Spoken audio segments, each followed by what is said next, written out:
ದೇವರ ನಾಮಕ್ಕೆ ಸ್ತೋತ್ರ ಉಂಟಾಗಿ. ಪ್ರೀತಿ ಮತ್ತು ಪ್ರೀತಿಯ ಸಹೋದರಿಯರೇ ಮತ್ತು ಪ್ರೀತಿಯ ಮಕ್ಕಳೇ, ಇವತ್ತು ನಾವು ನಿಜಕ್ಕೂ ನಮ್ಮ ಒಂದು ಆತ್ಮವನ್ನು ಶುದ್ಧಿ ಮಾಡುವುದು ಯಾವುದು ಎನ್ನುವಂಥ ಒಂದು ಅಂಶ ನಾವು ತಿಳ್ಕೊಳ್ಳಬೇಕು. ನಮ್ಮನ್ನು ಶುದ್ಧಿ ಮಾಡುವುದು ಯಾವುದು? ಯಾಕಂದರೆ ಸಹಜವಾಗಿ ನಾವು ನಮ್ಮ ದಿನನಿತ್ಯದ ಚಟುವಟಿಕೆಯಲ್ಲಿ ನಾವು ನಮ್ಮ ಒಂದು ಶರೀರವನ್ನು ಮತ್ತು ನಮ್ಮ ಒಂದು ಶರೀರವನ್ನು ನಾವು ಶುದ್ಧೀಕರಿಸಿಕೊಳ್ಳುತ್ತೇವೆ ಸಾಬೂನಿನಿಂದ. ಹಾಗೆ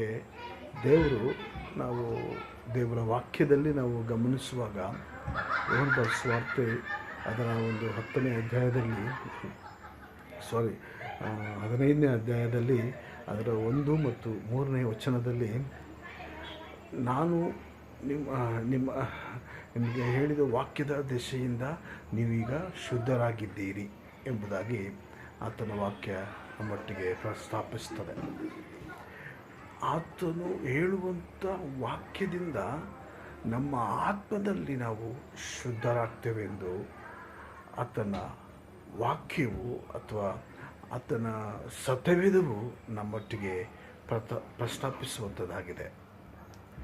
ನಿಜಕ್ಕೂ ನಾವು ಆತನೊಟ್ಟಿಗೆ ಇರುವಾಗ ನಾವು ಅನೇಕ ಸರಿ ಶುದ್ಧೀಕರಣವನ್ನು ಮಾಡಿಕೊಳ್ಳುವುದಕ್ಕೂ ಮತ್ತು ನಾವು ಇದನ್ನು ಕೂಡ ಹೀಗೇನು ಹೇಳಬಹುದು, ಶುದ್ಧೀಕರಣವನ್ನು ಮಾಡಿಕೊಳ್ಳುವುದಕ್ಕೂ ನಾವು ಪ್ರಯತ್ನಿಸುತ್ತೇವೆ. ಆದರೆ ಒಂದು ಸುಲಭವಾದಂಥ ಒಂದು ಸಂಗತಿ,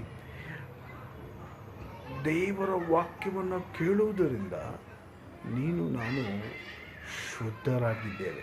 ಎಲ್ಲಿ? ಆತ್ಮದಲ್ಲಿ. ಎಲ್ಲಿ? ನಮ್ಮ ಮನಸ್ಸಿನಲ್ಲಿ ನಾವು ಶುದ್ಧರಾಗಿದ್ದೇವೆ. ಯಾಕೆಂತಂದರೆ ಇಬ್ರಿಯ 4ನೇ ಅಧ್ಯಾಯ ಅದರ 5, 6, 7, 8 ಅಥವಾ 2 ವಚನಗಳಲ್ಲಿ ಹೀಗೆ ಹೇಳುತ್ತೆ, ಆತನ ವಾಕ್ಯವು ಈ ಬಾಯಿ ಕತ್ತಿಗಿಂತಲೂ ಹದವಾದದ್ದು ಎಂಬುದಾಗಿ. ಆತನ ವಾಕ್ಯವು ಈ ಬಾಯಿ ಕತ್ತಿಗಿಂತಲೂ ಹದವಾದದ್ದು, ಯಾವ ಕೀಲು ಮೆಜ್ಜುಗಳನ್ನು ಉಪಯೋಗಿಸಿಬಿಟ್ಟು ತೂರಿ ಹೋಗುವಂಥದ್ದು ಆಗಿದೆ ಎಂದು ದೇವರ ವಾಕ್ಯ ಹೇಳುತ್ತೆ. ಹಾಗೆ ನೀನು ನಾನು ಕೂಡ ಆತಂಕ ಬೇಡ, ಚಿಂತೆ ಬೇಡ, ಕಳವಳ ಬೇಡ. ಇವತ್ತು ಗಮನಿಸುತ್ತಿರುವಂಥ ಪ್ರತಿಯೊಂದು ದೇವರ ಮಕ್ಕಳಿಗೆ ಮತ್ತು ಪ್ರೀತಿಯ ಸಹೋದರನೇ ಮತ್ತು ಪ್ರೀತಿಯ ಸಹೋದರಿಯೇ, ಇವತ್ತು ನನಗೊಂದು ಶುಭ ಸಂದೇಶ, ಆ ಸಂದೇಶ ಒಂದು ಶುಭಾರ್ತೆ